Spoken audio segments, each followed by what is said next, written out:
የዕለቱ ዋና ዋና ሰበር ዜናዎች የሰሜን ኢትዮጵያ አሳሳቢ ሁኔታዎች፣ የጠቅላይ ሚኒስትር መግለጫና የኤርትራ አዲስ የዲፕሎማሲ ስኬት። ሰላም ጤና ይስጥልን፣ እንደምን አደራችሁ ዋላችሁ። ይህ እውነታው ሚዲያ ነው። በዛሬው ዕለታዊ የዜና እትማችን የሰሜን ኢትዮጵያን ወቅታዊ የደህንነት ሁኔታ፣ ጠቅላይ ሚኒስትር ዶክተር አብይ አህመድን መግለጫ፣ የኤርትራን አዲስ የዲፕሎማሲ ስኬትና የአቶ ጌታቸው ረዳን ጠንከር ያለ አስተያየት የያዘ ሰፊ የዜና እትም አዘጋጅተንላችሁ ቀርበናል። እስከ መጨረሻው አብራችሁን ቆዩ። ወደ ዝርዝሩ ከመግባታችን በፊት ለዚህ ቻናል አዲስ ከሆናችሁ ሁሌም አዲስ ታማኝ ፈጣን መረጃዎች ቀድመው እንዲደርሷችሁ ቻናሉን ሰብስክራይብ በማድረግ ደወል ምልክቷን ተጫኑ። ወደ ዝርዝሩ ወደ መጀመሪያው ሰበር ዜናችን ስናልፍ የኢትዮጵያ አየር መንገድ ወደ ትግራይ ክልል የሚያደርጋቸውን መደበኛ የሲቪል በረራዎች ሊያቋርጥ እንደሚችል የሚጠቁሙ መረጃዎች እየወጡ ይገኛሉ። ይህ ሊሆን የቻለበት ዋና ምክንያት የኤርትራና የሱዳን ታጋዮችን ወይም ታጣቂዎችን የያዙ ጦር ተሽከርካሪዎችና ወታደሮች የኢትዮጵያን ድንበር ጥሰው በመግባት እስከ መቀለና እስከ አላማጣ ከተሞች ድረስ መታየታቸውን ተከትሎ እንደሆነ መረጃዎች ያመለክታሉ። ምንም እንኳን የኢትዮጵያ አየር መንገድ እስካሁን በይፋ ያወጣው የጽሑፍ መግለጫ ባይኖርም የተሳፋሪዎችንና የበረራ ሰራተኞችን ደህንነት በአስተማማኝ ሁኔታ ለማስጠበቅ ሲባል አገልግሎቱ ለጊዜው ሊቋረጥ እንደሚችል ቅድመ ግምቶች እየተሰጡ ይገኛሉ።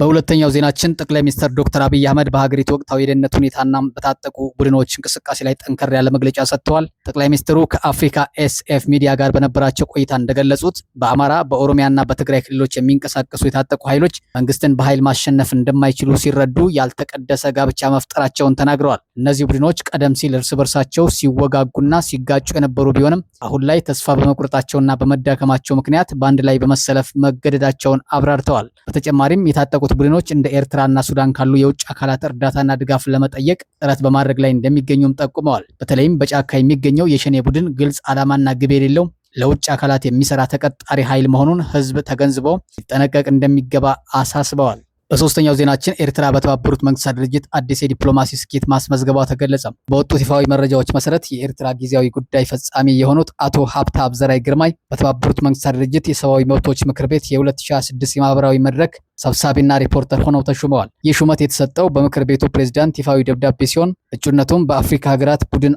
አቀራራቢነት የጸደቀ ነው። ይህን አዲስ የዲፕሎማሲ ስኬት ተከትሎ የኤርትራ የማስታወቂያ ሚኒስትር አቶ የማነ ገብረ መስቀል በሰጡት መግለጫ መሰረት ይህ ሹመት የኤርትራ ተቃዋሚዎችን ከፍተኛ ቁጣ ውስጥ እንዳስገባቸው ገልጸዋል። ሚኒስትሩ እንደገለጹት ኤርትራ ከዚህ ቀደም በዩኒሴፍ ስራ አስፈጻሚ ቦርድ ውስጥ መሾሟንና በቅርቡ ደግሞ በ81ኛው የተባበሩት መንግስታት ድርጅት ጠቅላላ ጉባኤ ምክትል ፕሬዚዳንት ሆና መመረጧን በማስታወስ እነዚህ ተከታታይ የዲፕሎማሲ ስኬቶች ተቃዋሚዎችን ማስቆጣታቸውን ገልጸዋል። አቶ የማነ ተቃዋሚዎች የተቆጡበትን ምክንያት ሲያስረዱ ኤርትራ በዓለም አቀፍ መድረክ ድምጿ በመሰማቱና ይህ እውቅና ተቃዋሚዎች ከልዩ ልዩ አካላት የሚያገኙትን ጥቅም አደጋ ላይ ስለሚጥለው እንደሆነ ተናግረዋል። በመጨረሻም ውሻ ጮኸ ብሎ ግመል ጉዞውን አያቆምም የሚለውን አባባል በመጠቀም ኤርትራ በዓለም አቀፍ መድረክ ያላትን ተሳትፎ አጠናክራ እንደምትቀጥል አረጋግጠዋል። በመጨረሻው ዜናችን የቀድሞ የትግራይ ክልል ጊዜያዊ አስተዳደር ፕሬዚዳንትና የወቅቱ ጠቅላይ ሚኒስትር የፎረንሲክና ምስራቅ አፍሪካ ጉዳዮች አማካሪ ሚኒስትር አቶ ጌታቸው ረዳ ወቅታዊ ሁኔታዎችን አስመልክተው ጠንከር ያለ መግለጫን ሰጥተዋል።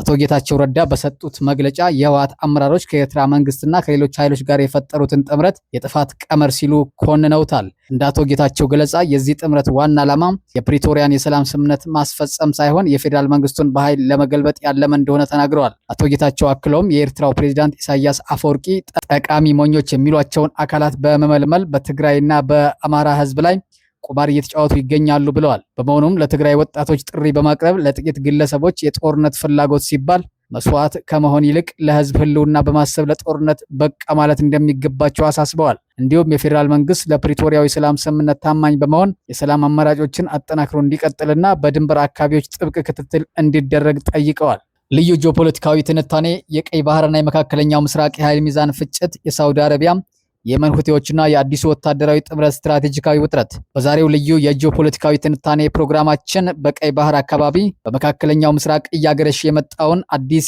የታጠቁ ኃይሎች ፍጭት፣ የሳውዲ አረቢያና የየመን ሁቲዎችን ታሪካዊና ወቅታዊ ቅራኔ እንዲሁም ሳውዲ አረቢያ ከቱርክና ከፓኪስታን ጋር ለመፍጠር እያሰበች ያለችውን ወታደራዊ ጥምረትና ለቀይ ባህር ቀጠና ያለውን አንድምታ በሰፊው ዳሰናል።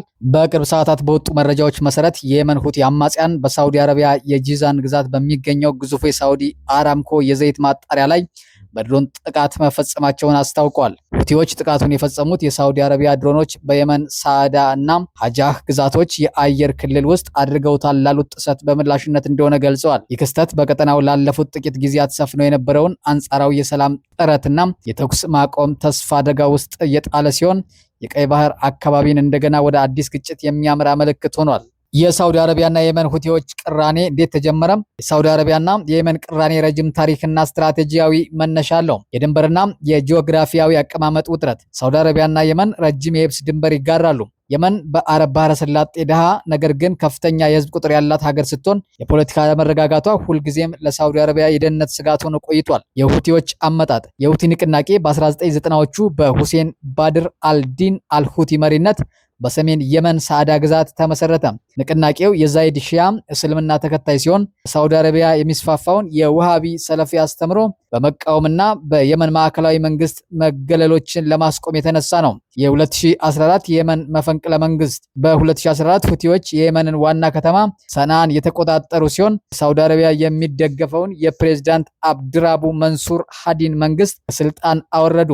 የሳውዲ አረቢያና የሞሐመድ ቢን ሰልማን ጣልቃ ገብነት። የሳውዲ አረቢያ አልጋወራሽ ልዑል መሐሙድ ቢን ሰልማን የሀገሪቱ የዲፌንስ ሚኒስተር በነበሩበት ወቅት በ2015 ዓ.ም የአረብ ሀገራትን ጥምረት በመምራት በየመን ሁቲዎች ላይ ወታደራዊ ዘመቻ ከፈቱ። ዓላማቸው ሁቲዎችን አዳክሞ የሃዲን መንግስት መመለስ ነበር። ሆኖም ጦርነቱ ረዥም ዓመታትን ፈጅቶ ከፍተኛ የሰብአዊ ቀውስ አስከተለም። የወዳጅና የጠላት መስመር። ሁቲዎችና ሳውዲ አረቢያ በማን ይደገፋሉ? በየመን ውጊያ ውስጥ የቀጠናውና የዓለም አቀፍ ኃይሎች እጅ በጉልህ ይታያል። የሁቲዎች ደጋፊና አጋሮች።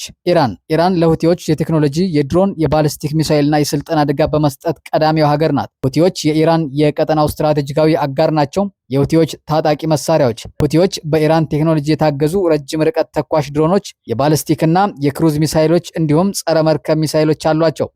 የሳውዲ አረቢያ አጋሮች። ምዕራባውያን አሜሪካና ብሪታንያ። ሳውዲ አረቢያ ከምዕራባውያን አጋሮቿ ዘመናዊ ጦር መሳሪያዎችን፣ የአየር መከላከያ ስልቶችን እንዲሁም ደግሞ የስለላ መረጃዎችን ታገኛለች። የቀጠናው አጋሮች የተባበሩት አረብ ኤሚሬትስ እንዲሁም ደግሞ ሌሎች የባህረ ሰላጤ ሀገራት በታሪክ ከሳውዲ አረቢያ ጋር ቢሰለፉም በየመን አቀራረብ ላይ የራሳቸውን የተለየ ፍላጎት አላቸው።